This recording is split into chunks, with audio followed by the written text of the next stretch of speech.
Okay, we can get started then. Good morning, good afternoon, good evening, and I believe good middle of the night. I see some of you joining at some challenging time zones today. My name is Anherad Lang. I'm the Executive Director of PHAP, that's short for the International Association of Professionals in Humanitarian Assistance and Protection. And it is my pleasure to be welcoming all of you today for this webinar entitled Climate Preparedness and Community-Based Protection, organized by PHAP in partnership with the Global Protection Cluster.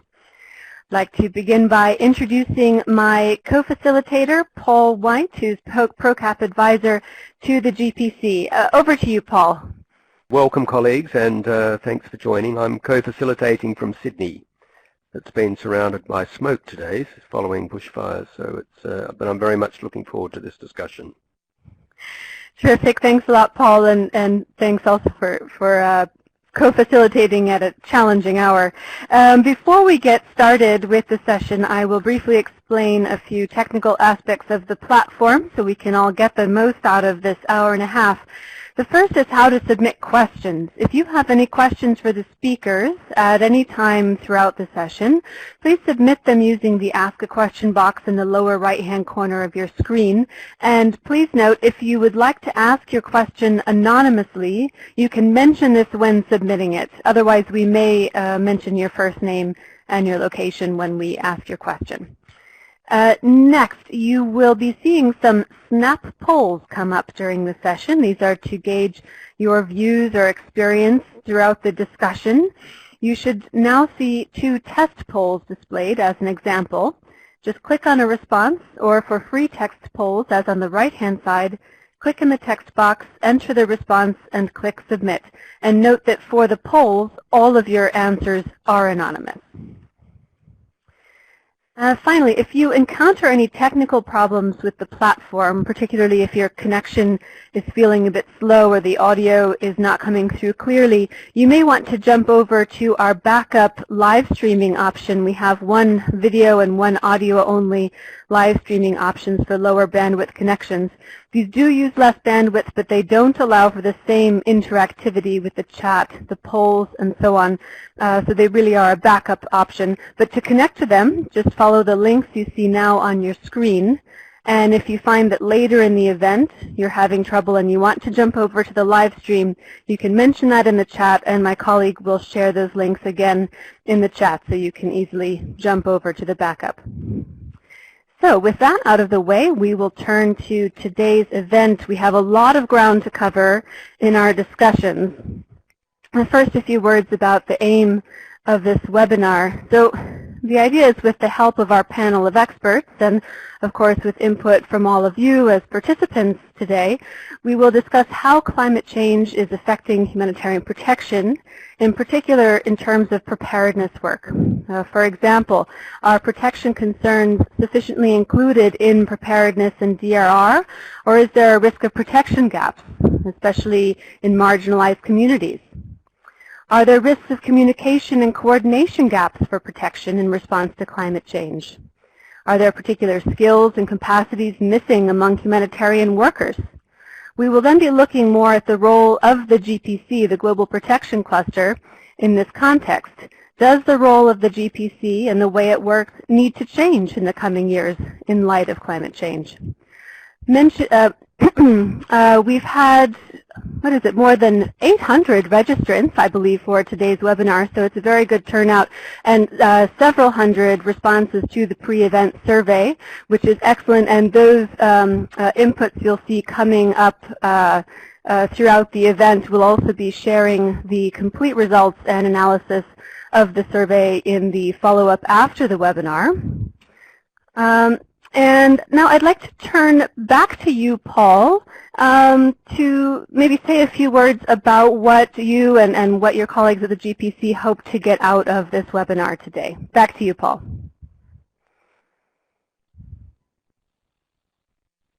Thanks a lot. The key thing we're looking to is, what are your expectations of the GPC over the next 5 years in relation to climate and climate events and climate change? What do you expect us to do? And we particularly want to try and focus on marginalized communities and just see how the work of the GPC might need to change in order to incorporate the issues that are surrounding and becoming bigger and bigger relating to climate change. So they're our objectives today, just to see exactly what your expectations are and perhaps help us plot the way ahead for the GPC over the next 5 years. Right, thank you, Paul. And to that end, I would really encourage everyone online today, both panelists and other participants in the event, to engage in the discussion through all of the channels they can, through the chat, through the Q&A, and we'll also be asking our panelists if they're willing to answer any questions that we don't have time to discuss, to answer those in writing after the event so we can keep the discussion moving even after our event is up today. Now, before getting into the depth of the discussion, I will introduce our guest panelists. Today we will be joined by 6 speakers who are bringing a variety of perspectives on climate preparedness. And just a note to our speakers, we will be unmuting all of you so you can say a brief hello after I introduce each of you. Also a good way to just confirm that the audio connections are working. So first of all, Nina Berkeland, Senior Advisor on Disaster Displacement and Climate Change with the Norwegian Refugee Council. Welcome, Nina. Glad you could be here. Hello everyone, and thank you for organizing this. It's so encouraging that the GPC is eager to cover these issues. Thanks a lot. And Atle Solberg, Head of Secretariat of the Platform on Disaster Displacement, the follow-up to the Nansen Initiative, currently connecting to the event from Vanuatu. A big welcome to you, Atle, and thanks also to you for dealing with the challenging time zone.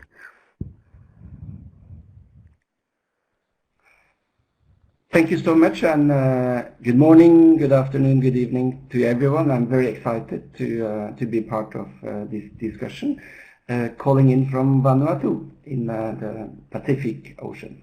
Thank you. Terrific, thanks a lot. Michelle Ionatani, Independent Consultant on Displacement and Migration, DRR, Climate Change Adaptation and Protection, based in the UK at the moment. A big welcome to you, Michelle. Hello everyone, thanks very much. I'm very much looking forward to the discussion. And then we have 2 colleagues joining today from the Child Protection area of responsibility, which has been carrying out quite a lot of work in this area. First of all, Michael Copeland, Coordinator for Global Child Protection Area of Responsibility. Welcome, Michael. Thank you. Thanks so much, and thanks for organizing. Yeah, very much happy to be here to share our experience and also how hopefully the CPAOR within the protection cluster comes together on some of this. Great to be here. Our pleasure. Thanks for joining, Michael. And colleague Jessica Serrano, Child Protection AOR Spanish Help Desk, I think normally based in Colombia, if I'm not mistaken, but connecting today from Hungary. Welcome, Jessica. Hola, hey everyone. Thank you so much for the invitation, and we're very excited about sharing some examples from the Latin America and the Caribbean region. Hope this is excellent. Thanks so much. And last but not least, Dennis McLean, Head of Communication, UN Office for Disaster Risk Reduction, UNDRR. Welcome to you, Dennis. Thank you very much. I didn't have far to come. I just work around the corner, and it's great to be here. And what a great turnout, over 800 participants. Absolutely, and thanks so much for coming, even if it wasn't a long walk in this case. Thanks to all of our participants, all of our panelists for being here, and now we will set the stage for our discussions. And to do that, I will turn once again to my co-facilitator. Paul, you have been carrying out a lot of face-to-face consultations already this year. First question to you, how has climate change come up during those consultations? It's been an issue that's come up without any prompting. It's something that many of you have raised with me in the face-to-face discussions about the strategic framework. It's one of the first issues that people raise, and it's also come up very consistently. That's why we decided to flesh it out in this webinar series. So it's a pressing concern to many of you, and you said in the consultations that we've not done enough, that we respond often in emergencies, but sometimes the problems relate to slower onset of disaster, and are we doing enough there was the question that kept coming up. So often as the protection clusters and global protection cluster are not there, at the outset of a disaster, and in some situations the community needs to take a lot of action to protect themselves. So this is the other theme, I guess, that kept arising, is that how can GPC help our protection clusters to make sure that people protect themselves. So that's why we've added this element of community-based protection to the discussion. Back to you, Anna-Karin. Okay, great, thank you. And a follow-up question to that. Prior to starting this process of the consultations and looking at this strategic review with the view 5 years out, how has the GPC approached climate change to date? What's the status quo in that regard? Well, it's been very much linked to the work on natural disaster, and a lot of this was done some years back. There's a lot of guidance on the GPC website about natural disaster, how we as a cluster, how as protection actors we need to engage in relation to natural disaster. And a lot of this is very relevant today to climate issues.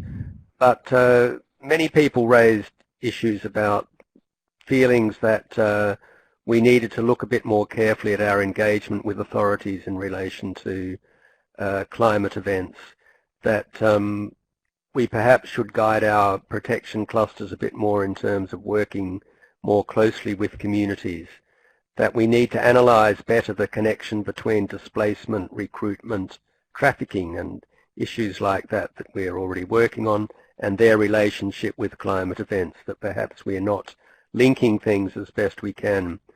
And we need to just articulate the impact of conflict and climate, because in several of our operations both these things are almost hand in hand. So the other area that people are keen for us to look at is how do we mitigate the breakdown of traditional conflict resolution structures that can often be devastating in a community where there's displacement after a climate event and structures completely break down. So that's another area. So many of these issues have come up, and we've got bits and pieces on them, but I think putting it together in a climate framework is the problem, and that's one of the reasons we want to work on this today, to try and understand better how these things link within the climate framework. Very good. Okay, thanks a lot for that, Paul. So now we're going to start the discussion with our panelists looking at the effects of climate change on humanitarian protection. And Dennis, I'd like to start with you. So working with the UN Office for Disaster Risk Reduction, you engage with questions related to climate change on a daily basis. Paul mentioned some of the issues that have come up during his consultations. I wonder if you could expand a bit on how a changing climate will affect and perhaps is already affecting disasters. Are we looking at a change primarily in the quantity and severity of disasters, or is it fundamentally changing the type of disasters that we're seeing as well? Over to you, Dennis. Thank you. Well, the first thing I would like to say, with all due respect to Paul, is that we may be fighting a losing battle, but we do insist that there is no such thing as a natural disaster. You have natural hazards, but the disasters themselves usually ensue from man-made actions, whether it's failing to abide by building codes or safe land use, or in the case of climate change, greenhouse gas emissions. So that's the first point I would like to make. And yes, it is true that we are seeing a significant rise in the number of extreme weather events. If you look at the last 20 years, we've seen double the number of extreme weather events by comparison with the previous 20 years. And of course, that means that more and more people are exposed to these events, particularly people living in low and middle income countries, and particularly among vulnerable groups there who are often not included when it comes to consultations on national and local strategies for disaster risk reduction. I would also say that there's some very obvious changes that we've noticed over the last 20 years in the nature of these events, particularly when it comes to longer fire seasons, more vulnerability and exposure to heat waves. It's becoming a particularly serious problem for people living in Asia, I would say, and Pakistan and India are doing a lot of good work to try and protect more vulnerable sections of the population from the impact of these events, but it's certainly not enough. I would also say that because of climate change and the impact it's having on precipitation levels and intense heavy rainfall, that we're seeing quite bizarre circumstances by comparison with the long-term past. We're seeing a lot more landslides, such as the tragic landslide that occurred in the middle of the night in August 2017 and swept away the homes and lives of over 1,000 people in the middle of the night without any warning. So they're just some examples of what I think are the growing exposure and vulnerability, especially of low-income communities, to the impacts of climate change, which is interacting and amplifying other drivers of disaster risk, such as poverty, as I've mentioned, but also environmental degradation and weak and often non-existent governance when it comes to managing disaster risk. All right, thanks a lot, Dennis. And I'd like to come back to you when we start talking more specifically about preparedness. But now, turning to Atle. Atle, before the program on disaster displacement, I understand that you were previously working on the Nansen initiative, so you've been closely following discussions on displacement and climate change for a long time. Now, big picture, how would you say that humanitarian protection of displaced people is impacted by climate change? Over to you, Atle.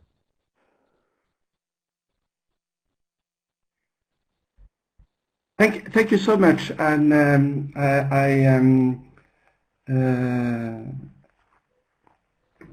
was going to talk a little on the big, but let me start like this. First of all, I'm very happy that you have started this discussion on also to look at protection issues, displacement issues within disaster and adverse effects of climate change. And I remember when we started the Nansen initiative in 2012 and started consultation, very often we got the question that people didn't really understand the problem. And this was primarily related to disaster, and as we know that disaster can also be linked to the adverse effects of climate change. But the point was that the argument we heard was that what is the problem? These disasters, they come and go. People may be displaced for a short period of time. If they are displaced, they very often stay with their families, and when the disaster is over, they can move back. And the problem, of course, is that it is not that simple. For example, that disasters do tend to discriminate. It's not that disasters are colorblind. They tend to affect people that are already vulnerable. They tend to affect people that are already at risk of displacement. So disasters tend to also affect the most vulnerable segment of the population.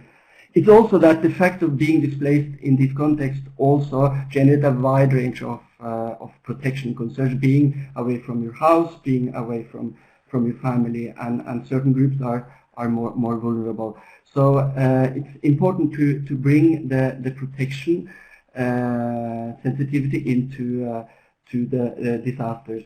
And another assumption which is very often held, which is not correct, is that disaster come and go and then people can return back. We do also know that many disasters will permanently displace people, and that the solution can be protracted and not easily in sight. And then in itself will generate a range of problems if people cannot return back.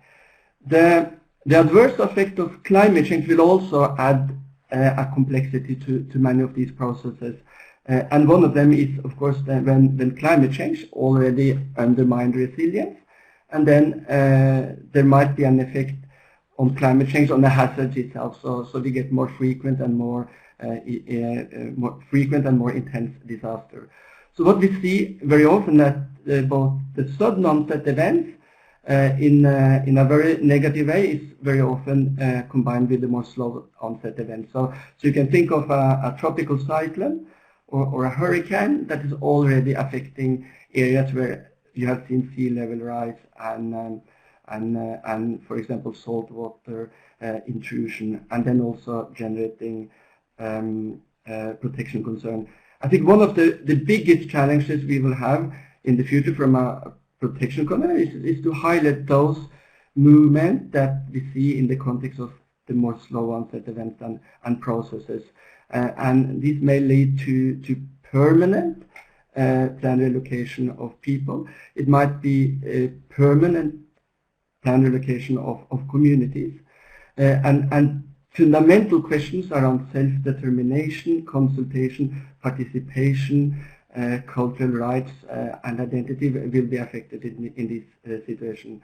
So in the big picture of things, which I was asked, is that annually we have a huge number of people that are displaced in the context of disaster. The Internal Displacement Monitoring Center estimates 25 million people in average by the sudden onset events.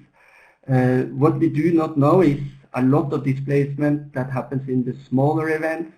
We know very little about solutions and the protection needs of these people. These are very aggregated data. And one problem is very often that people's protection needs and the number of displacement is not collected in disaster settings. It's more numbers related to damage of infrastructure and mortalities. So it's also about breaking down these numbers. And of course, if people are permanently forced to move, we are then, as I mentioned, faced with some major challenges in terms of finding solution to their situation. So these were just some initial reflection on the big picture. Excellent. Thank you very much. To follow up on that, considering that you are currently speaking to us from Vanuatu, an island state, looking at the situation there, how do you see protection concerns playing out in that context? I think just a quick data on Vanuatu. It's a country that is comprised of 82 islands. It has a population of 280,000 people. Roughly 75% are rural population. In March 2015, Vanuatu was hit by what was called Tropical Cyclone Pam, and almost 100,000 people were displaced. So that suggests the fundamental vulnerability and exposure of these islands and the population to a tropical cyclone. Of course, that particular tropical cyclone may not be directly linked to the adverse effect of climate change, but we know that Vanuatu is already negatively affected of sea level rise, coastal erosion, and coral reef degradation. So on the top of a process of environmental degradation and climate change, they are heavily hit by a disaster, more of a sudden onset nature. This disaster overwhelmed the capacity or the national capacity to respond. It also clearly overwhelmed all preparedness and disaster risk management structure on the island. So it's a least developed country. It is one of the countries with weaker institutional capacity, and in this situation it was completely overwhelmed. There is still today people that have not been able to return back after tropical Cyclone Pam, and the event has also been generated several processes around urbanization and move from the outer island. I think the good news of Vanuatu is that they do have a national policy on climate change and disaster displacement. There are institutional and political willingness to address these issues. Their policies are very much aligned with the guiding principle on internal displacement. So the tools or the protection tools are in place. But there is clearly a fundamental lack of institutional capacity to deal with, for example, the magnitude of a tropical cyclone Pam. So there are, despite a very active civil society, despite a government that has put in place mechanisms and institutions to reduce risk, manage risk, adapt to climate change, and be better prepared for the next tropical cyclone Pam or the next tropical cyclone.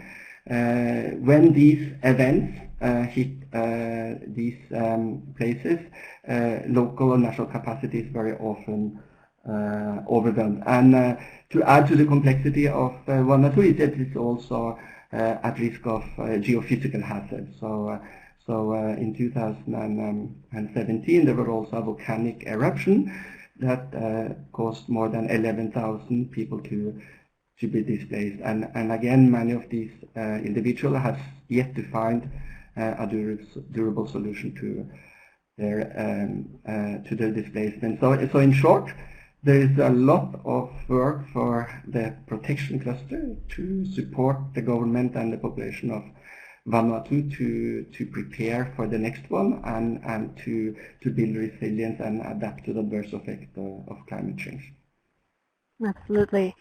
Thank you. And I'll note we have a number of questions already coming in from participants, and I see a couple of them, I think, particularly linked to your expertise, Atle. So if you don't mind, I'll pose one or two of them to you already now. So this is from Azra, who's connecting from Bosnia and Herzegovina. Azra is asking, are we going to face the challenge of distinguishing between climate refugee and climate migrant? What is the difference, and if it is important, why? Over to you, Atle. It is a very complex question. I think the more we know about people either being displaced or compelled or moving in the context of the adverse effect of climate change, is that we know that there is a set and there is a multiplicity of factors that determine whether people move or stay.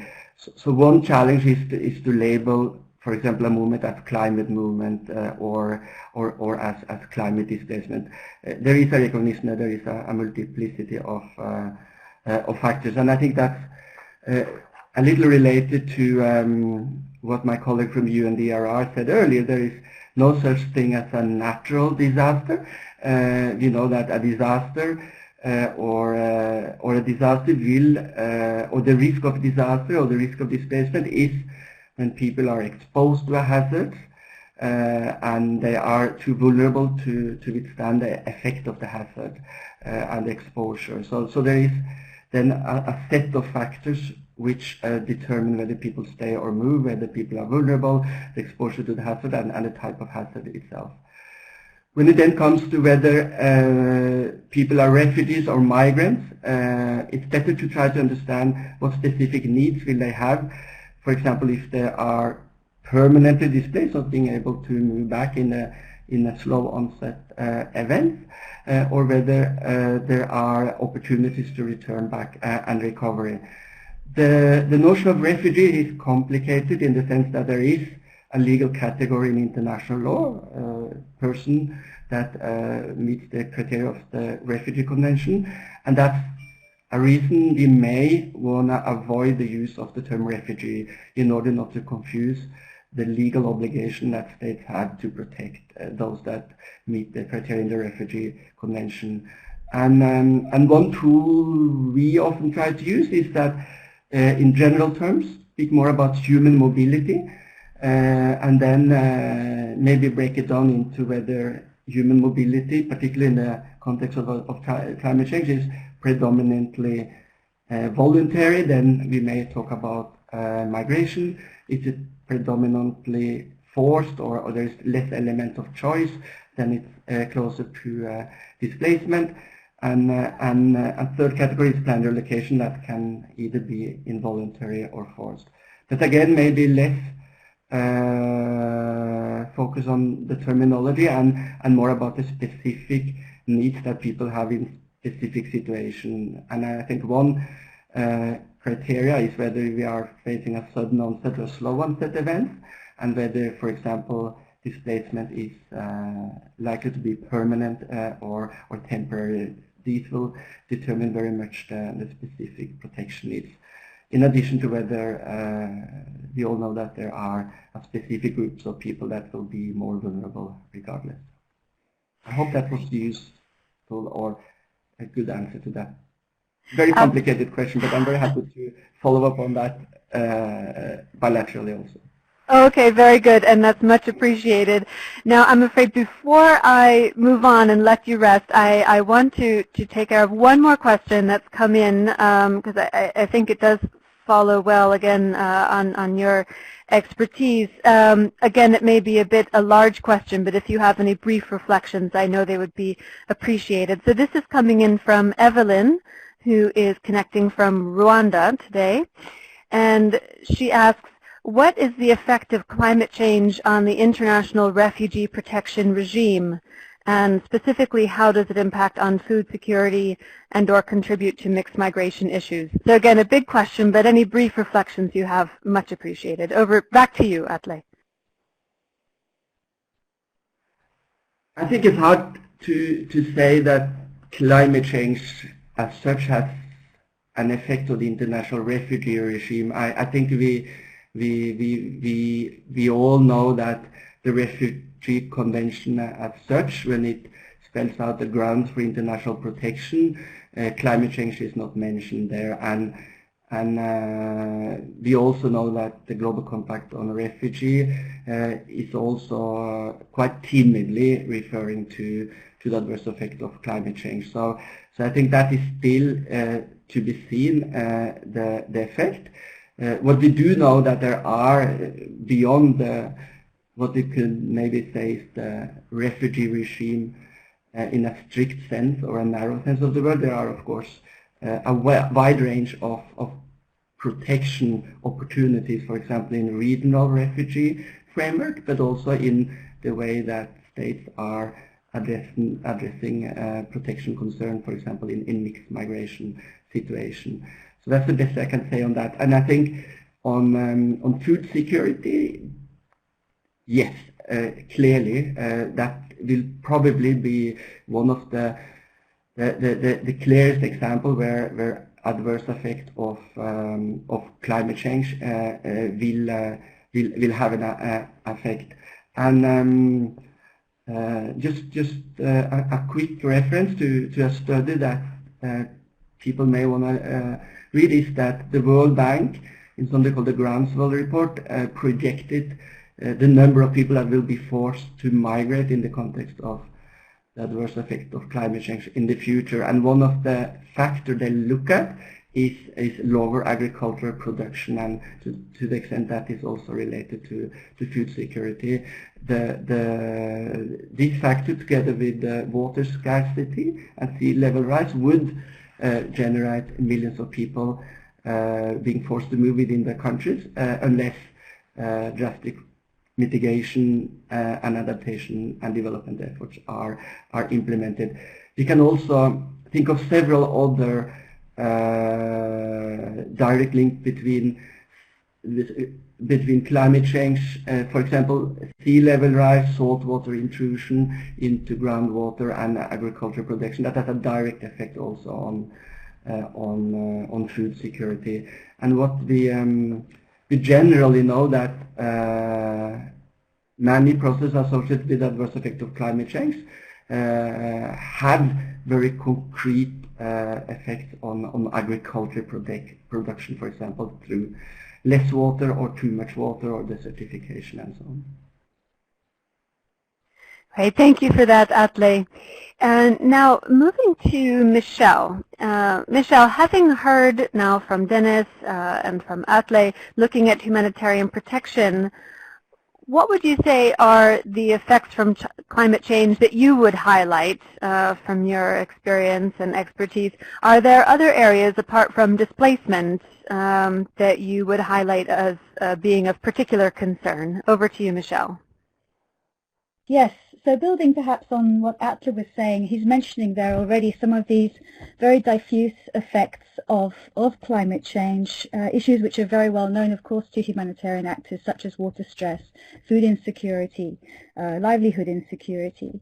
Another term which we use very much in this area these days is habitability, so the whole location of where communities are living, whether in those areas as the climate changes and has effects on the different ecosystem services available to them, the frequency, the intensity of natural hazard events and so on, that the impacts on a whole range of their rights, from right to life to adequate food, health, housing, self-determination, and so on. All these things, it's very difficult to pin down, even prioritize something in general because of those very broad and diffuse effects, all of which may, of course, contribute to the risk of displacement also happening.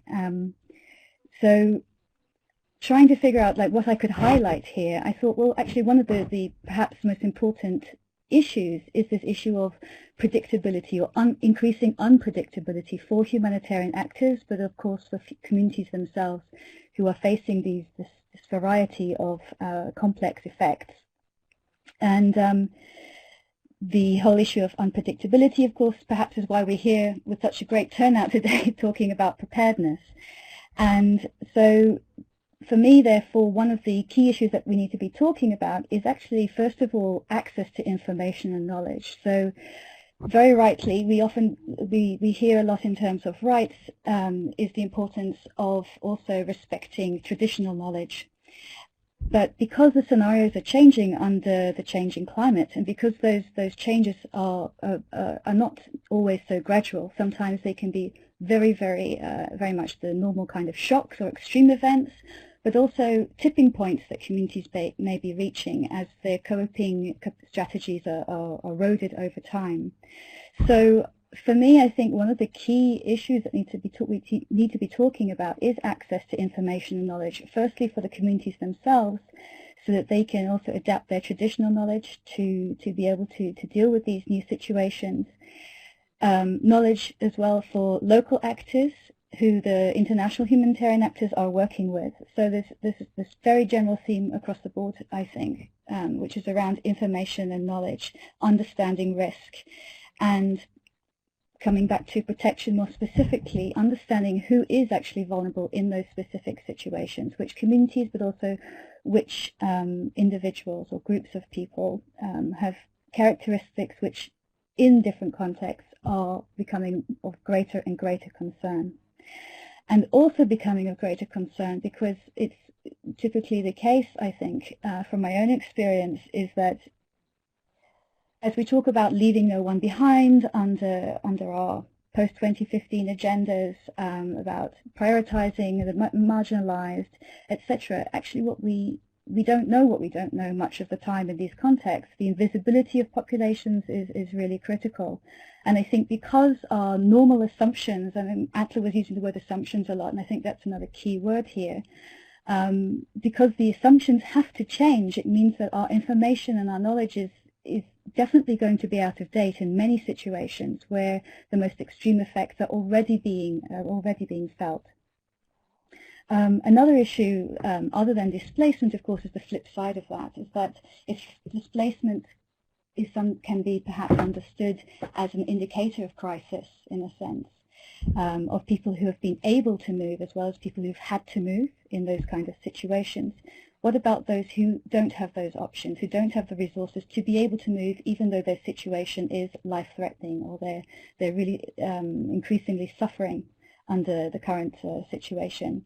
So the language, which is rather clunky and awkward, is often used as trapped populations. I don't particularly like that language, but I think at least it reminds us that when we're doing any kind of risk analysis and we're thinking about not just population movements but those who aren't able to move, I think under these scenarios, especially slow onset scenarios, which tend to get less attention, this is a really critical point. Great, thank you. Yes, thank you so much for those reflections, Michelle, and highlighting a number of other important areas. I'd like to come back to you, but for just a moment I'm going to turn over to Dennis, who would like to come in with a word on early warning systems. Over to you, Dennis.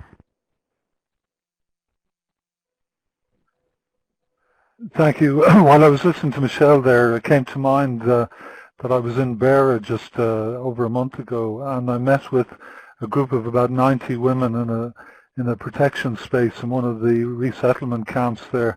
And I asked how many of them had actually received an early warning about the cyclone, and only 12 hands went up among the 90 women.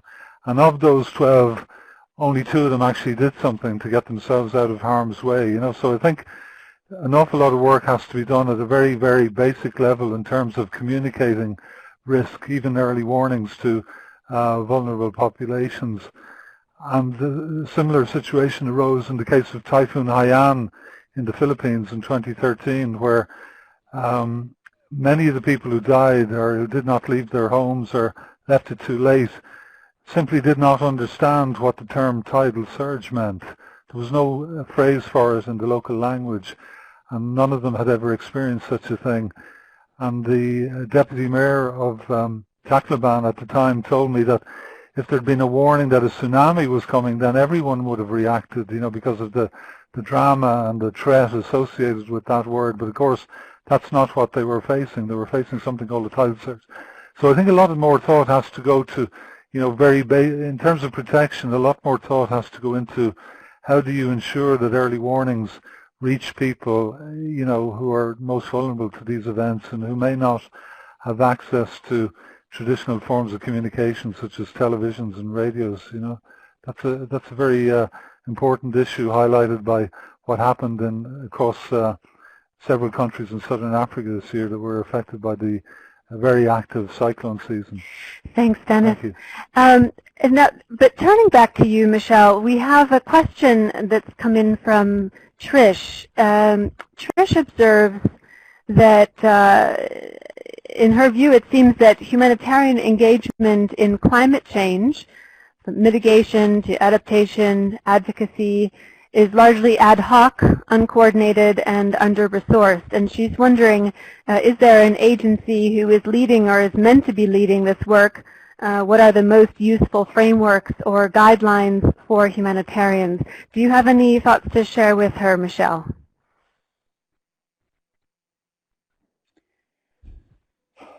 I guess the challenge here is that in humanitarian contexts, I think when you're talking about climate change, you're talking about timeframes that go from the very short, immediate, urgent needs that need to be addressed to much longer-term issues of risk. And so I appreciate the question, because indeed there is this is something that actually requires a lot of collaboration and joint analysis, joint thinking, joined up action. We've heard all of these terms before.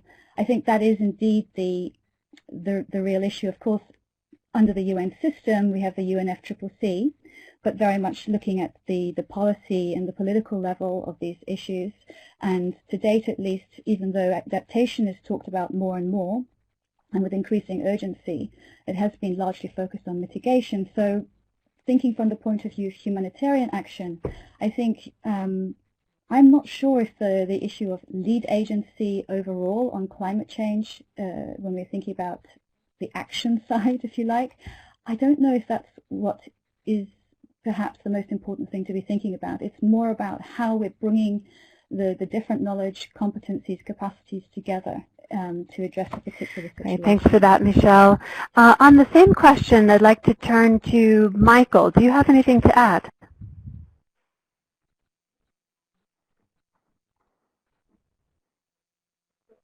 Can you hear me okay?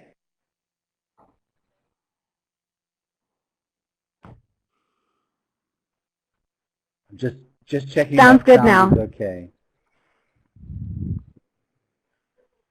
Great, thanks so much.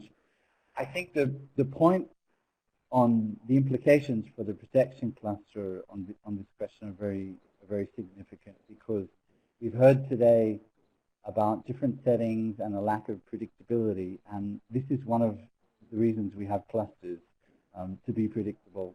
So I think one of the challenges is being clear that this is a function and a role of clusters to work on preparedness, and by implication this means working in settings where clusters have not been active, because by implication if we wait for this to happen we're too late. So I think considering, I think Paul mentioned potential coordination gaps, we need to internalize that this work, reaching out and being proactive in supporting countries which are not clusterized, and doing that through our regular mechanisms in a cohesive way across the cluster is really important. I'll stop there. Thank you. I'd like to move on now to look specifically at preparedness and turn back to Dennis. So preparedness in the context of climate change, there's some confusion with the different terms used. For example, Diego, one of our participants connecting from Zimbabwe, is wondering how climate preparedness relates to resilience. Then there's also clearly the concept of disaster risk reduction. Dennis, if you wouldn't mind, could you help us out by clarifying what do these terms mean and what types of activities are we actually talking about in practice? Over to you, Dennis.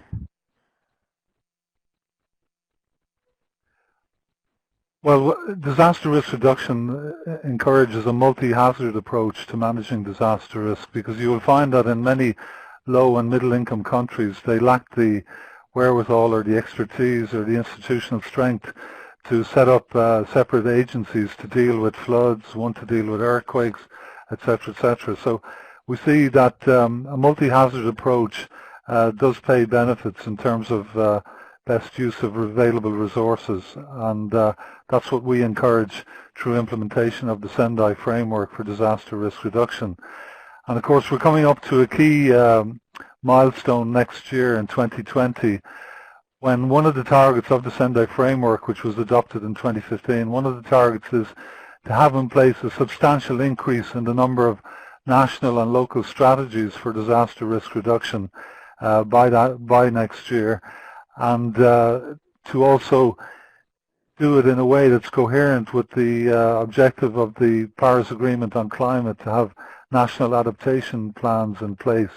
These two things should be complementary, where they are, if you do have separate plans for adaptation and risk reduction, they should at least complement each other in terms of how they enable vulnerable populations to be better prepared for extreme weather events. And this is also an opportunity to reflect deeply on the issue of protection, to ensure that when these national and local strategies are drawn up, that no significant groups of people are overlooked. And I would cite, for example, the situation of people living with disabilities, who are about 15% of the global population.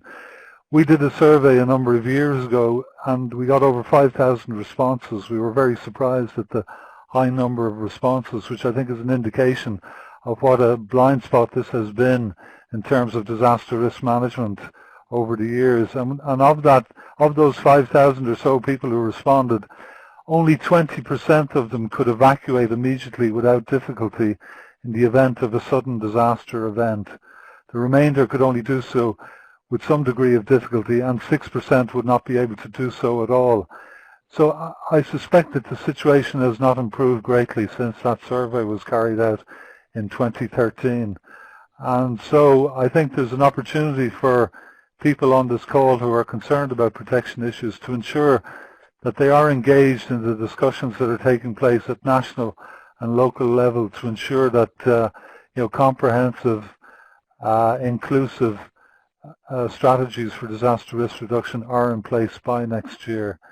And that, I think, will lead to further improvement in terms of reducing loss of life and reducing the numbers of people affected by the growing number of extreme weather events that we are seeing around the world, at least partly linked to climate change. Right, thank you. We have a question for you, Dennis, that's come in from Margarita. Margarita asks, what can be done to promote DRR / resilience and the mandate of UNDRR more? In her view, UNDRR is still invisible and the Sendai framework still unknown. Any thoughts for Margarita? Yes, I mean, I would agree. I mean, I always tell people that when I was head of press at the International Federation of Red Cross and Red Crescent Societies, the phone never stopped ringing from the BBC, CNN, etc., and switching to trying to get journalists interested in disaster risk management. It's been quite a shift in terms of getting attention. I think we just have to keep plugging away at advocacy, using opportunities like the International Day for Disaster Risk Reduction on October the 13th, World Tsunami Day, and the various regional platforms that take place around the world to continue to try and engage with groups who can bring about change in how disaster risk is managed, and to get journalists more interested in the topic. One of the things that we've done is we've set up an Africa-wide network of journalists who are specifically interested in disaster risk management, and we're hoping to do the same thing in other regions of the world, particularly in Asia. And we're talking all the time to the broadcasting unions about how we can educate and improve how journalists cover disaster events, that they don't just cover the day-to-day breaking news element, but that they also look at what are the drivers behind these events. And I would say that this year on International Day for Disaster Risk Reduction, we managed to reach about 2 million people with our advocacy online, which was quite a high for us in terms of, if you compare it with previous years.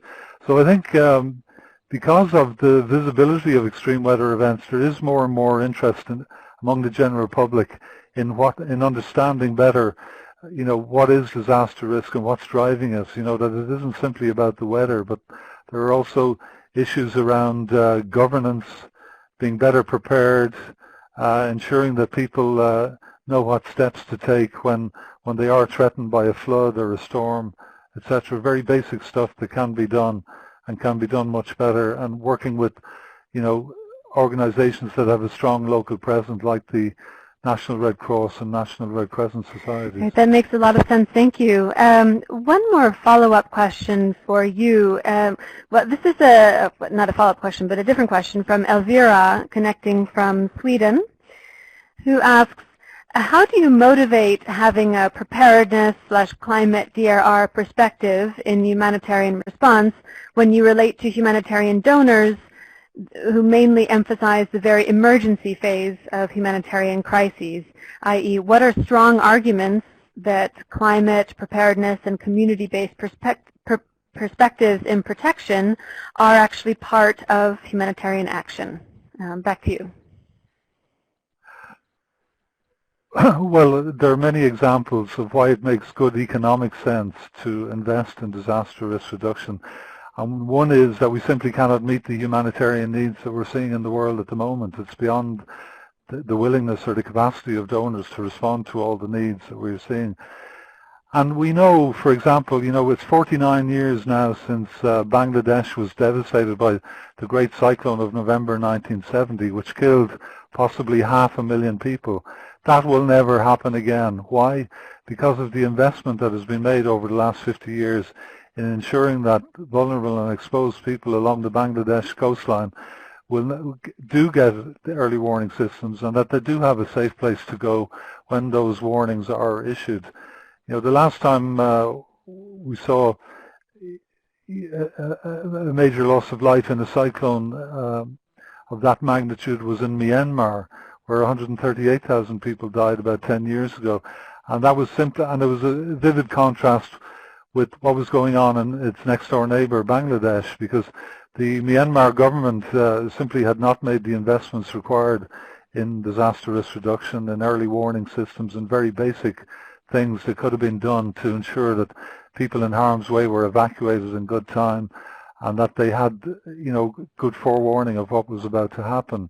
You know, so there are it's quite, it's remarkable that anyone in this day and age could not understand the benefits of investing in disaster risk reduction, and yet we see that there is a huge imbalance between the money that goes towards response by comparison with the money that goes towards preparedness and disaster risk management. It's a huge gap, and we're trying to, through our advocacy and lobbying, we're trying to get donors to change their minds on this and to invest more in disaster risk management, disaster risk reduction.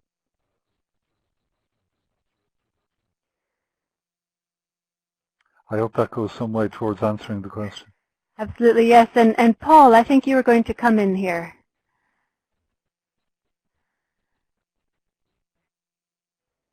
Yeah, Dennis, I was just wondering, I mean, it sounds to me like DRR are actually doing some of the protection analysis, but who do you see when you're working in different countries as the key protection people, especially when a cluster is not present? Well, Paul, I think it should be the National Disaster Management Agency, you know. I mean, they have, and you know, the Sendai framework for disaster risk reduction is very clear. You know, the primary responsibility for disaster risk management rests with the government of the country concerned, because it's their obligation to protect their citizens from the threat of loss of life and their homes in these situations. And we've seen remarkable improvements in many parts of the world in terms of reducing loss of life from these events. Another good example recently was Odisha, the province of Odisha in India, where 10,000 people lost their lives just over 20 years ago in a hurricane of equal magnitude to one that threatened them earlier this year. And by evacuating something like 1 million people, they brought the death toll down to, you know, double digits. Still not acceptable, any loss of life in an event like that. But it shows that with sufficient investment in institutions, strengthening your institutions, strengthening your early warning systems and your channels of communication to exposed populations, you can drastically reduce loss of life in these contexts. And you know, in terms of reducing the numbers of people affected by these events, you know, a lot more needs to be done in terms of you know, applying building codes, land use regulations, protecting the environment, etc. You know, so there's a lot that can be done in the domain of disaster risk reduction to protect vulnerable and exposed populations. But I think the key one is to ensure that any national or local strategy for disaster risk reduction explicitly identifies actions which can be taken to protect women and girls, children, the elderly, disabled persons, people living in very exposed locations on marginal land, etc., etc. These are all boxes that need to be ticked and addressed when it comes to drawing up these national adaptation plans and national and local strategies for disaster risk reduction. And they will be very severely reviewed and examined next year when we have a series of regional platforms for disaster risk reduction taking place in all regions of the world. And I would encourage, you know, protection clusters to engage in those debates and, you know, to hold national disaster management agencies to account when these plans are published, if they are overlooking any of these vulnerable groups. Great, thank you for that, Dennis. I'd like to turn now to Nina next regarding protection gaps and preparedness. So if we take a look at just a few of the results of our pre-event survey for today's event, and those are coming up in a moment, we'll see that over 80% of respondents agreed or strongly agreed that climate change would both amplify existing protection gaps and create new serious protection gaps. And furthermore, 50% responded that protection concerns were generally not taken into account in preparedness work, with another 22% saying that while they are generally taken into account, there are important exceptions. So, Nina, from what you've seen in your work, are there currently any gaps in terms of humanitarian protection in how preparedness work is carried out? Over to you, Nina. Thank you, and I'll try to be concrete, even though that's a bit difficult with these complex questions. But when we look at disasters and the effects of climate change, we know it's both making the protection issues for those displaced in conflict situations worse, but it's also creating more new displacement. And if you look to the statistics that have been produced over the years, we've seen since the Internal Displacement Monitoring Center started to make statistics on disaster displacement in 2008, the numbers every year have been bigger than people displaced primarily from conflict and violence. So it's creating more protection issues because more people are, but it's also changing the protection issues. And I think when we look to preparedness, we need to remember that very often as humanitarian organizations, we come in when the crisis have hit. We are not doing much preparedness work, partly because it's not what we should do because we are responding to a crisis. We're not doing preparedness work, but what we have experienced as NRC and with many partners when we work with UNDR and trying to get the UNDR or the DR managers to include protection and prevention of displacement in their work is that we're not always talking the same language, but the actions are there. So when we speak with colleagues working on disaster risk reduction in our country, they wouldn't use the same language as we often will do from the humanitarian displacement organizations. That doesn't mean they're not doing the things, but we will need help to try to make this more systematic. I also think when we look at this is that working in disaster displacement situations, we have much more space to be prepared because we know which areas are most at risk. We know where climate change hits the hardest. There are lots of work done which also shows which populations are most at risk linked to disasters and climate change. So we don't need to wait until it's happening. We can do preparedness. And I think that also changes the way we need to work on protection because ultimately, it is the governments that are responsible to protect the internally displaced people, stateless, and refugees, whereas in the humanitarian crisis situation, they're often not in a position to do it. Whereas in disaster displacement situations, they can and should do much more, both during crisis, but also to prevent it. And I thought maybe it could be an idea to show a small figure we often use when we work with the people working on the disaster risk reduction and disaster management side on how to include protection issues linked to displacement in their work.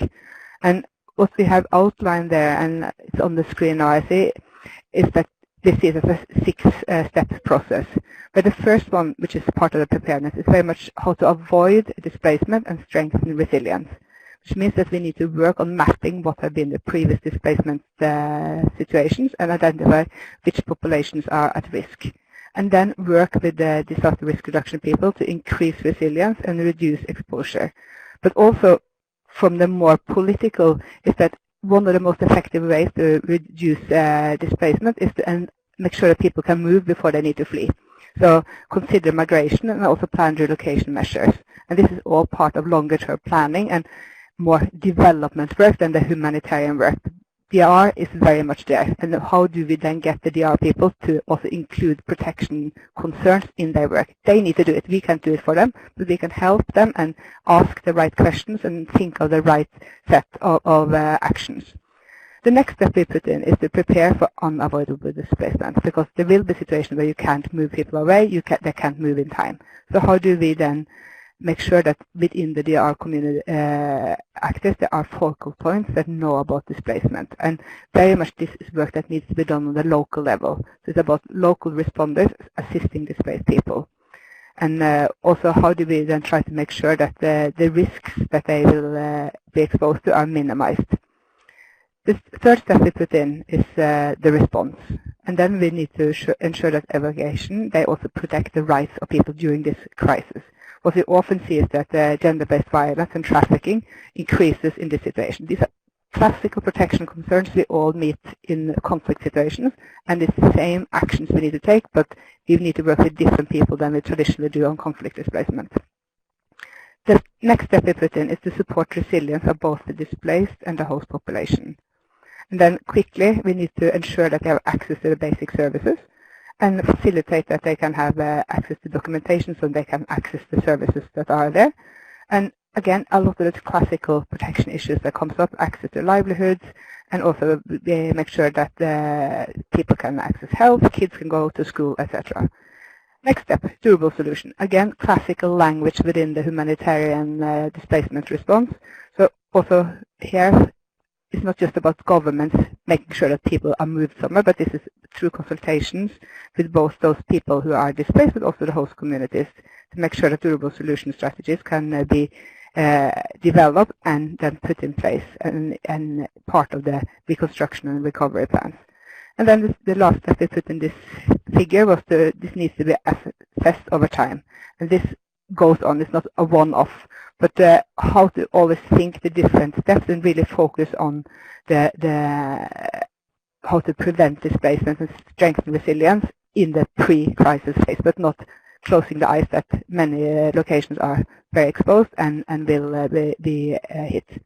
So finally, on the question about protection concerns were generally not taken into account, I think yes and no. I don't think you'll find the word protection often in these DRR strategies, but if you look at the actual actions that a lot of the national disaster risk agencies are put in place, there's a lot of protection there, but it's not framed as that. So I think we, from the protection world, need to learn to work with people who use different terminologies and make sure that it's not just about saving people's lives, but people also need to live through this crisis. And there we are at the core of protection issues. Right, thank you for that, Nina. We're going to come back to you, but before we do that, I'd like to jump over to our colleagues from the Child Protection AOR. So first to Michael, the Child Protection AOR has been working on preparedness initiatives globally. How have these been designed to take into account protection concerns stemming from climate change? Over to you, Michael.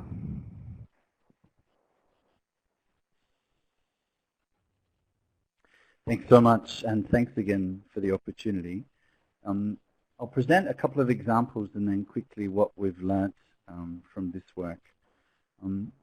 The most recent example is from Malawi, and this is part of a multi-government regional process, and there's a couple of things that happened there. So this is bringing governments together so that, as mentioned previously, we can learn more about their systems, including which departments are responsible, as a colleague mentioned, getting disaster management ministries involved, but then also looking at the coherence across government, which parts of government are important when we think about child protection specific issues, and this includes those responsible, for example, on looking at children's care arrangements and the statutory status that children would have.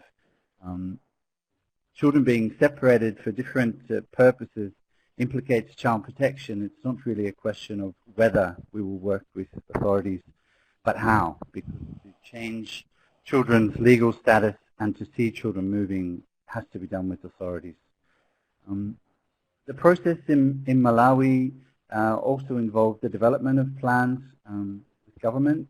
It involved a partnership with IFRC, who've been mentioned here today, given their critical role, and also learning for government to understand humanitarian coordination, helping to bridge that gap, which is very much linked to the earlier Nexus discussions. We've learned that there are implications in terms of the skills of our coordination staff and actually having in our mixture of human resources staff who've worked themselves with governments is very important, as well as providing guidance and support to coordinators on how better to analyze and be skilled in their engagement with government, which will grow by virtue of global warming, climate change. Apologies, I grew up with the term global warming, so it's more familiar to me. The other good practices I would refer to is the use of long-term trend data from child protection and overlaying this with data, for example, that's been referenced from food security, so working across clusters. So this can help us understand, for example, patterns of child recruitment or also issues that were referenced, such as child marriage. How do we use this data to better predict the kinds of violations that will happen, who they may happen to, in order to be prepared and to prevent, I think is really important. I'll stop there. All right, thank you for that, Michael. I'd like to turn to your colleague Jessica. Jessica, working on supporting the implementation of preparedness initiatives in Colombia as well as in the broader region, how has this played out for meeting protection concerns there? What can you share with us from that context? Over to you, Jessica. Well, first of all, there is no doubt that preparedness is becoming more relevant worldwide. However, the experience has shown us that preparedness is more centered in natural disaster, which often is more focused on addressing basic needs and most immediate solutions. Well, this mostly refers to supplies and logistics, as we have seen in practice. This approach actually has ignored the protection as a basic need and life-saving, which, as any other need, has to be addressed with the same urgency, like shelter or food security, for instance. This situation basically was or has resulted in protection, and in our specific case, child protection, being overlooked most of the time in preparedness. Sure, we have come a long way in preparedness towards with all the practice that we have acquired, and we are now more focused in activities and mechanisms that respond to operational implementation for more effective and suitable actions, as well as on the sense of urgency in the response by bringing, for example, more attention to detailed analysis on concerns such priority intervention sectors, access to most affected areas, capacity of local actors, and the relationship with the affected population. However, this approach still requires time and needs to be broadly distributed and accepted, especially in the national and subnational teams. We have seen how, while in the global level we have all these concepts and we talk the same language, when we come to the field, there are huge differences. From the work that we have developed in Latin America and in the Caribbean, for example, what we have seen is there is a huge increased interest in preparedness, especially from countries that we were not keen to request support from us. Yet, still a lot of focus on the creation of contingency plans and preparedness actions that not respond to a holistic and protection mainstream approach, nor to realistic, effective, and protection urgency-driven preparedness actions. For instance, we have seen how certain actors have difficulties in understanding the importance of including in their natural disaster preparedness plans responses that address the increasement of pre-existing risks as sexual violence against children and other harmful practices such what we have seen, for example, child marriage as coping mechanism families adopt during natural disasters emergencies. Just to give you an example, we were recently in El Salvador, and we have noticed that, just as any other country in the world, they have been experiencing climate change challenges, and they have created a great preparedness and response mechanism to natural disaster. They even have a coordination, I mean, like the response, the coordination in response in sectors such shelter, wash, and food security is amazing, together with the government's the deployment capacity to easily reach any department of the country through the departmental and municipalities team. However, we still see how they face some challenges when addressing protection issues that pre-exist from armed violence that they have in the country. In this case, for example, we had a training this year in San Salvador, and we noticed that preparedness actors don't give relevance to the inclusion of prevention and response to child recruitment by armed forces. They don't see how a child who has been displaced during a landslide, for example, is in risk of recruitment. So for them, what I want to raise the point here, and coming back to what Paul was saying at the beginning, they don't see how there is a correlation between a risk originated from our violence and a natural disaster, and then they don't see how this risk might be exacerbated during this type of emergency. So here I think that's one of the huge challenges we have when mainstreaming or including protection in preparedness. Another example that I could give you is in Haiti. This year we supported a training requested by the team on CPM preparedness, and we noticed that, well, they have developed great capacities and strategies in preparedness. They have their government has their own specialized mechanism to coordinate preparedness actions and response during emergency. There is still a huge and relevant gaps in having more detailed analysis of specific protection risks, coordination with national and international NGOs, collaborative preparedness efforts with communities, the strategic planning of actions that correspond to the local capacity and resources, upgrade of procedures as per the national standards. They really don't know these new national standards and how to apply them, and their understanding of preparedness doesn't go beyond contingency planning. So for them, preparedness is having a heavy document, a contingency plan document. So in this case, the experience made us reflect about the importance of directing preparedness towards the support to and engagement of governments in creating preparedness plans that contain strategic and feasible protection activities, responding to the real capacity, and here is important, the real capacity of the humanitarian actions, and especially strengthen the role of local actors such as affected populations, communities, local NGOs, governments in the coordination and implementation process.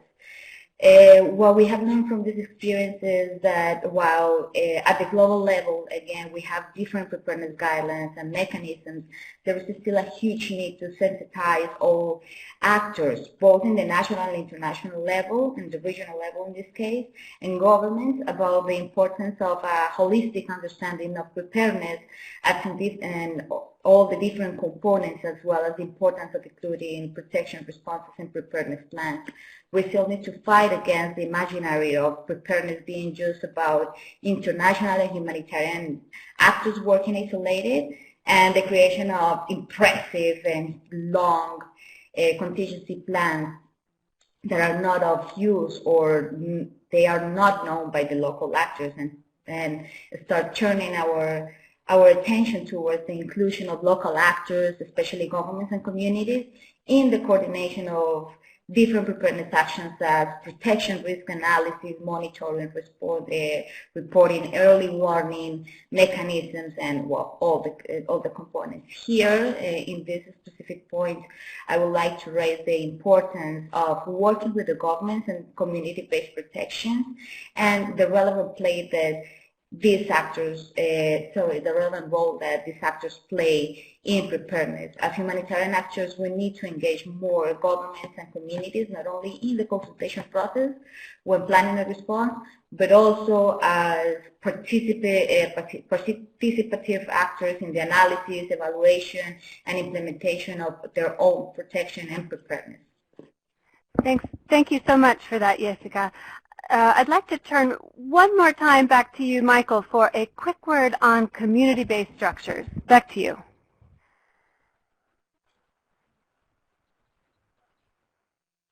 Thank you. And in line with Jessica's sentiment, a couple of considerations. One, our support to coordination groups is increasingly based in multiple languages, given that the majority of service providers, and even more so in a number of preparedness contexts, are local.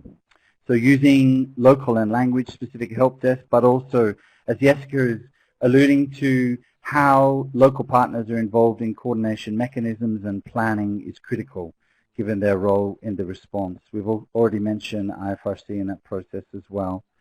Also to consider, in terms of those community links with civil society, the important role of municipal councils is critical. This, for example, we've seen in the Ebola prevention work in South Sudan and then in the subsequent response.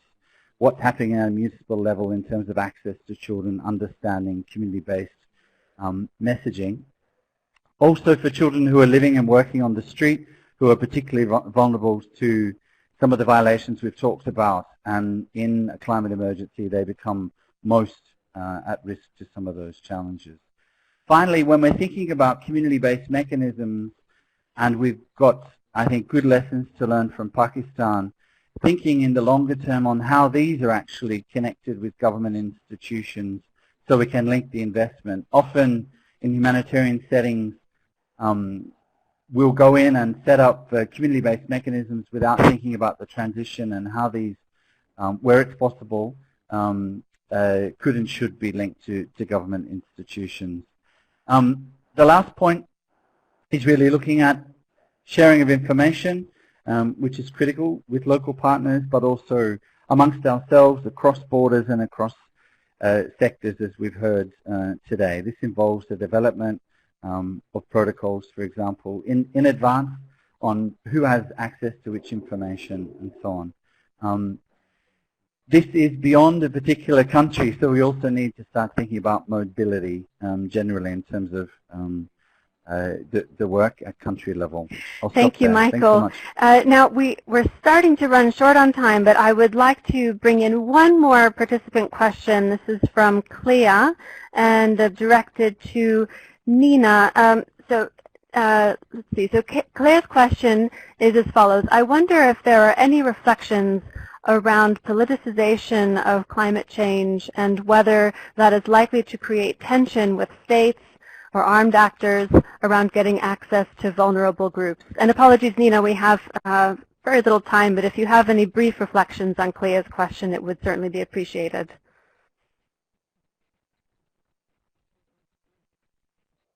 Thank you, Clea. And what I think is happening now is that climate change has always been political after we realize that this is not just happening, this is something we as people are responsible for. It becomes a political question.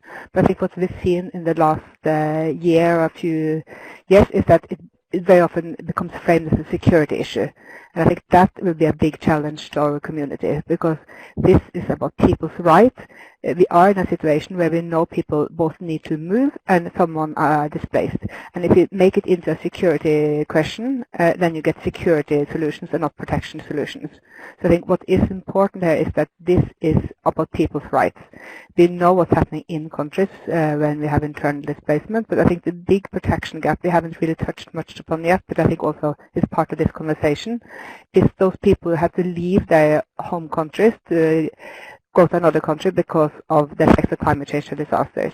And how do we make sure that this continue to be a protection discussion and not a security discussion? Thanks so much, Nina.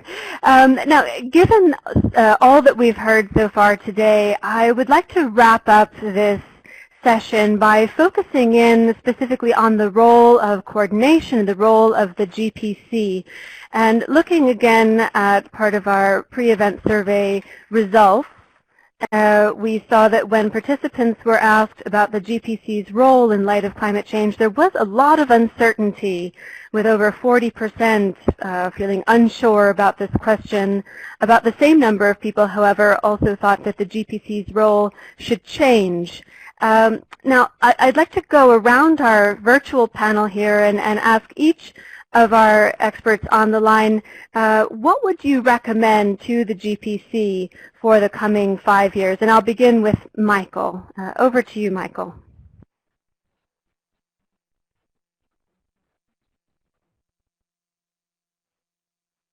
So much.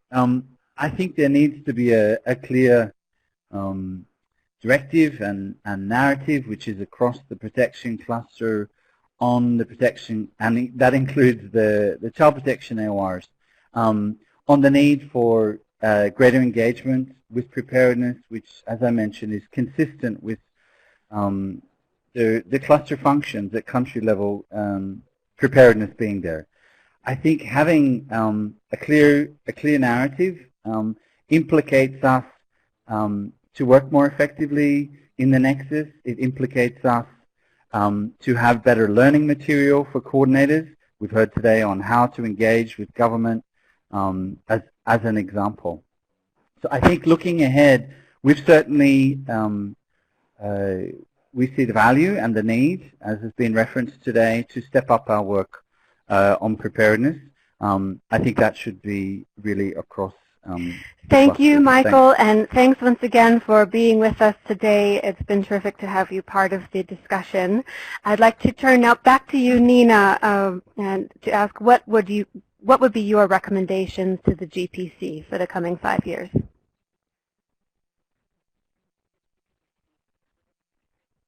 First of all, to do what they're doing now, to put it on their agenda. As Paul said in the beginning, if you look on their website, there are some guidance that are very old. This needs to be updated and put up to speed with what's happened both on climate change, on disasters, and also the policy development since this guidance was done. But that can be done easily. I think what is maybe more important is if the GPC can help to make sure that in preparedness, it's the same as GPC has been securing that experts are deployed to crisis, that also GPC can help to make sure that experts on protection, disaster displacement are deployed to the countries that are most vulnerable to disaster displacement, because then they will also be better prepared when the crisis hits. So instead of waiting until it's happening, governments and also civil society, NGOs, whether national or international in those countries, those regions, can be prepared and have thought through this before it's happening. I'm sure Atle can maybe say a little bit more about what the PDD is doing on this, but getting those experts in to help those in power to make those changes.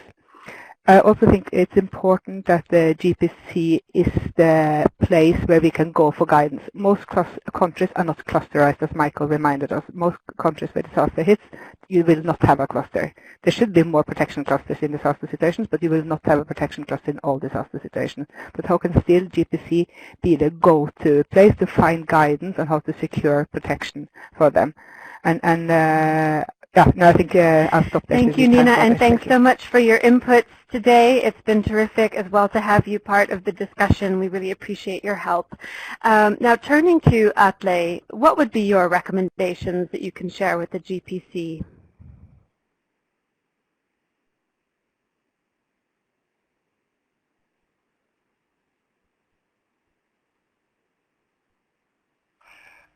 Thank you. I think I have three very key, very short comments.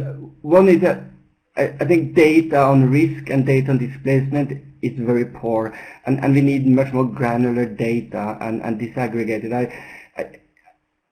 Sometimes I'm not sure whether people are aware that the numbers that the Internal Displacement Monitoring Center is operating with at international level only talks about flows, meaning the movement that happened in the previous year. And not about, for example, accumulated or consolidated data. And that suggests that we do have very little information on the protection situation of people. And this is not to put identity on the spot in a negative way, because this is a reflection in the entire data chain. So you have the same at local level.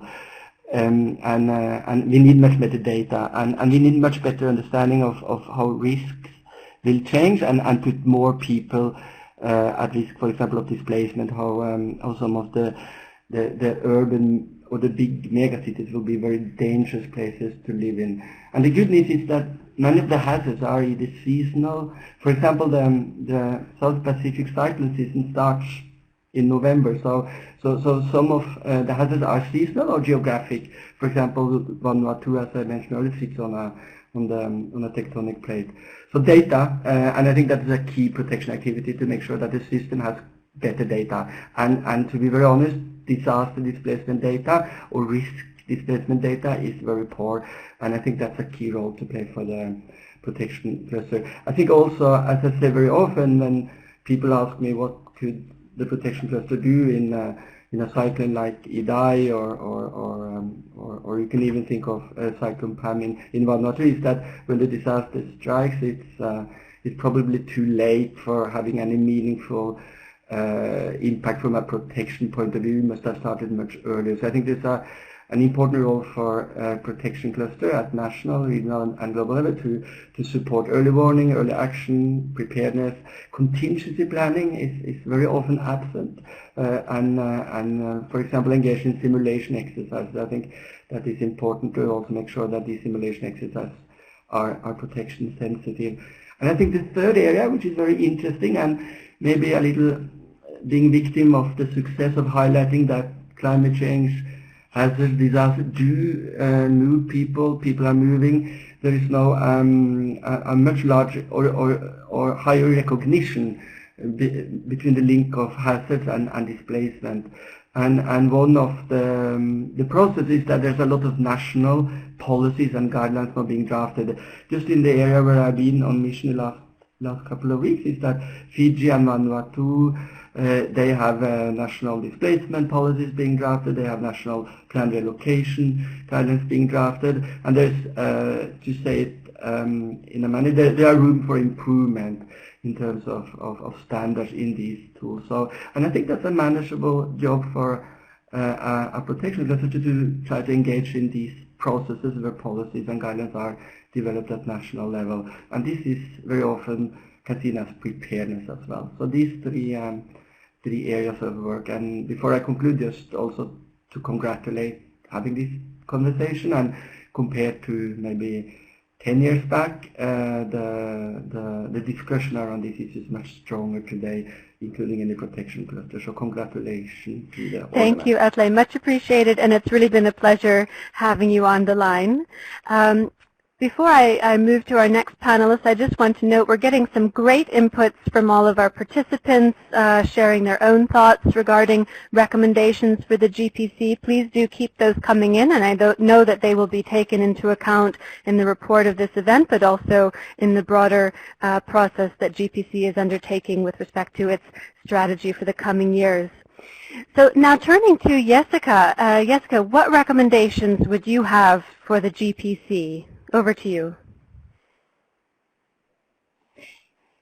Yeah, so we will have two recommendations. The first one will be in the preparedness process to engage more communities, local actors, government, and development actors. We often do not include the development actors, and I feel like this is a good practice to start implementing the nexus between humanitarian and development. And also in focusing, or yes, giving more focus to preparedness on the need to look at and understand more seasonality of child protection risks as child marriage. Thanks so much. Thanks for your inputs today and for all of the specific examples you were able to share from your work. Very much appreciated. Now, Dennis, over to you for those recommendations. What would you have to share?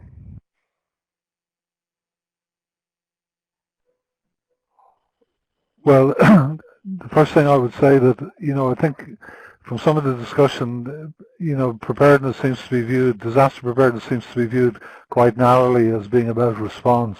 And of course, that's not really what it's about at all. It's just one element of your overall disaster risk management, which has to take in a lot of the broader protection issues that have been raised in this discussion. And I think on a practical level, there's a very good opportunity for the GPC to engage with national disaster management agencies through the mechanisms of these regional platforms on disaster risk reduction, which will be taking place over the next 12 months. And I think it's important that those sessions, which bring together, government representatives, community representatives, NGOs, civil society in general to discuss these issues and progress on implementing the Sendai framework. It's important that you raise the flag for protection at those events, whether it's through contributions to the plenary sessions or organising side events, whatever it might be, or launching some new analysis or insight into the issue as so far as it might be relevant to a particular region. I think it's very important to bring that up, you know, and because fundamentally disaster risk reduction is about protection. The word may not be used that often, or in the sense that we've heard in this debate over the last hour and a half, but certainly it is at the core of the intention of that document, which was drafted by UN member states after 3 years of consultation. You know, it's very heavy emphasis in it on the importance of engaging with local actors, engaging with community-based organizations, ensuring that civil society is alive and aware of the role that it can play, both in holding their own governments accountable and also in ensuring that the people in their own communities, that their needs are not overlooked. Thank you. Thank you, Dennis. Points well taken and appreciated, and thank you. It's been really a pleasure as well to have you on the line.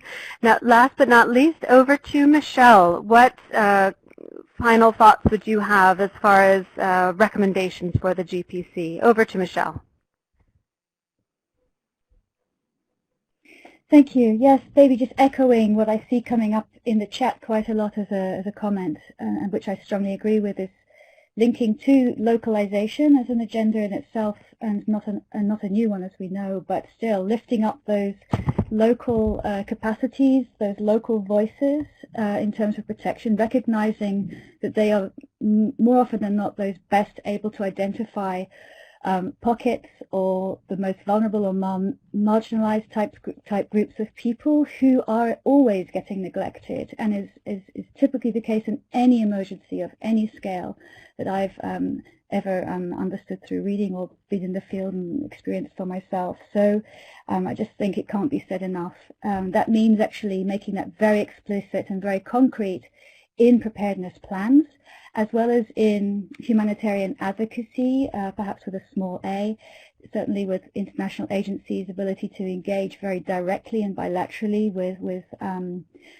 national and local authorities, like being able to highlight the importance of those issues, that while people may be particularly may not be a majority or maybe a residual caseload, to use a very horrible expression, but still I think relevant from an operational point of view, that those people are very much those that we have to sometimes prioritize and actually not forget about as humanitarian actors, that there's something around the transition there to where the responsibilities are absolutely with the community, the local actors and the national actors themselves, really to emphasize that whenever it's possible to include that into plans, strategies, policy, and discussions with donors. Right. Thank you, Michelle. Very much appreciate your inputs and your time today. It's been a pleasure as well to have you in the event.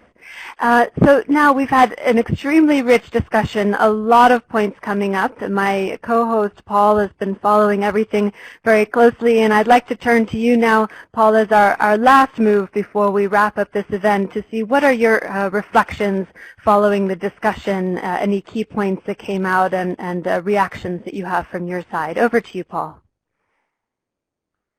Thanks a lot. And it's been a fantastic discussion from my perspective, because it's been full of ideas, a lot of new information, and a wealth of suggestions, I think, for things that the GPC can pick up on the next 5 years. I mean, I think that key message that Dennis raised right at the start, we need to mind our language. Jessica also raised this, that we need to be a bit careful about adopting headquarters language that doesn't fit with local communities. So I think there are things like that that have come out. I won't repeat the suggestions that some of the other panelists have mentioned, because I agree very much with what's been said. But I think looking at things like language, working in unpredictable circumstances and how we tackle that better. Issues that perhaps our housing, land and property should look up, where there was mention of building codes needing to be enforced, and land issues and landslides and things like that that come up. So there are quite a few things that are very much outside the box and outside of our traditional thinking. But I guess the key messages were very much that we need to collaborate a lot with authorities. We need to work intensely on these national plans to make sure that protection is incorporated into them, because if we miss that opportunity, I think we'll miss out for a long time. And we need to communicate carefully with the most marginalized, who are often those most affected. So there's some of the key messages that I've picked up, and I'd be very keen to incorporate into our strategic framework for the next 5 years. So thank you very much to PHAP and to all the participants and panelists. Thanks a lot. Well, thank you, Paul. It's really been a pleasure working with you, putting together today's event, and really glad to hear that it's been useful for the process and can be incorporated into it. So we're wrapping up now. Thanks again to Paul as co-host. Thanks once again to all of our panelists for their terrific inputs, to all of the participants joining from across the world. Thank you for joining, and hope that you will join us for the next event coming up. I'll mention the date in just a moment. The recording for today's events, in case you'd like to share it with a colleague or review yourself as a resource in the future, that will be available both in video and in audio-only podcast formats. In the coming days, we'll have a link to that from the event page, and we'll also mention the link in the follow-up email to the event. We'll also be posting the complete pre-event survey results once those have all been compiled. And a note about that, in case you did not have a chance to complete the survey before the webinar, you have one final opportunity today. If you complete it before tomorrow, we will be able to include your input as well in the final report. So please do that if you haven't had the time yet to complete the survey. Everyone's inputs are very much appreciated on those questions. So as mentioned, we will have another event as part of this partnership between PHAP and the GPC that will take place next week on the 26th of November. The topic being coordination and collaboration with the Global Protection Cluster. Hope that all of you can join us, and do mention it to colleagues as well who may be interested. I'd also like to briefly mention another upcoming event that we'll be organizing here at PHAP. This is together with ICFA on risk management for humanitarians, that will also take place in the coming days. That's on the 21st of November, so another one you may wish to join us for. So with that, I'd like to once again thank everyone, panelists, participants, for a very interesting discussion, and all of the team here at PHAP behind the scenes for putting everything together. Look forward to joining you once again soon in this online space. For now, this is Herod Lang signing off from Geneva. Thanks. Good night.